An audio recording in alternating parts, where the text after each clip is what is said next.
The new area today to search around the sort of entry point where Nicola went in, up and then further up the river to the corner, just to clear that we've eliminated every possible scenario, and that's what we're looking at. So if something has gone in further up and it's drifted down, obviously that top part of the river hasn't been searched yet because this is the hot spot. So we're really going over the hot area here just to double check that nothing has been left out or missed out. The police have done a really thorough dive job up around the bench area and down to the island part. Yeah, we need divers. Divers need to go back in again. Divers will be going back in to clear a few bits where we can't quite get in with sonar. Absolutely, when they do. Yeah. But where you are, because I don't know Nicola's in here. This is just a theory at the moment. It's on the bench. The phone was found on the bench. There's leads there.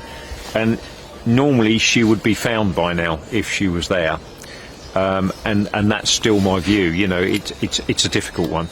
It's a very difficult one. So how do you explain that to the family? I know you're speaking to the family. I'm just telling the family as it is at the moment, and I think they're totally baffled what's going on. So, but everyone's pulling all the stops out to try and find Nicola the best we can. We're in a very difficult position here.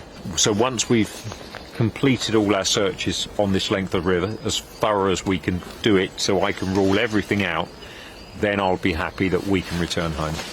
We're just chatting. I'm just keeping the family updated, really, which is really important at this time. You know, they're going through a very, very difficult time at the moment, so so I'm just trying to keep them informed. And at what stage are you going to say, right, she's not here?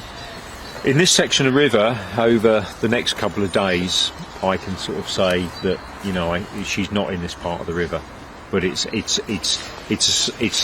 not quite as easy because we've got there's trees in the way and things like that, so it's not quite as easy as just running it down a nice clean river. Often we do. We've got tree stumps and things in the way to negotiate, but underwater. We've received literally thousands of pieces of information from the public, the wider community, Nicola's family and friends, which we've been combing through diligently. This means at the moment there are around 500 active pieces of information and lines of inquiry that we're working on to try and find answers for Nicola's family.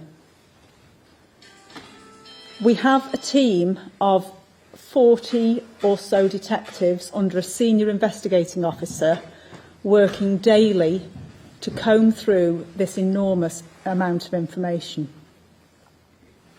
This is normal in a missing person inquiry and does not indicate that there is any suspicious element to this story.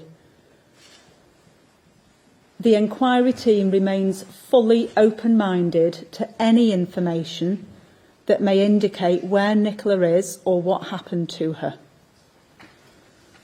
Some of the specific pieces of information and the lines of inquiry that they've been undertaking include house to house in the village, looking at CCTV, the various pieces of dashcam that have been submitted to the inquiry, identifying and tracing and speaking to key witnesses, a number of whom have come into the inquiry and been spoken to and given valuable information.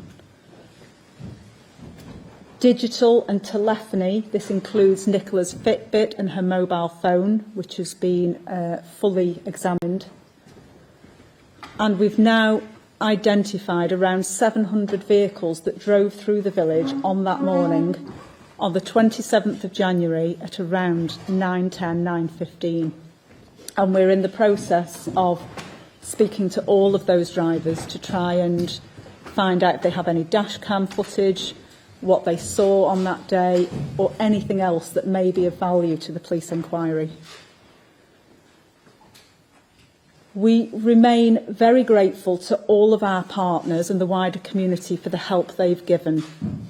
In particular, and I've mentioned some of these in the past, this includes His Majesty's Coast Guard, Lancashire Fire and Rescue, Lancaster Area and Bowland Mountain Rescue, other forces and national experts in different fields,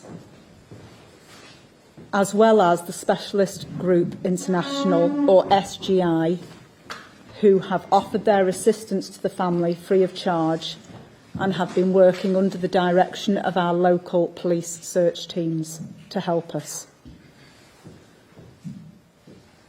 Our work around the search of the river and the riverbank continues, and this includes many pieces of different technical equipment, including sonar, pole cameras, drones, underwater drones, and so on, as well as specialist dogs.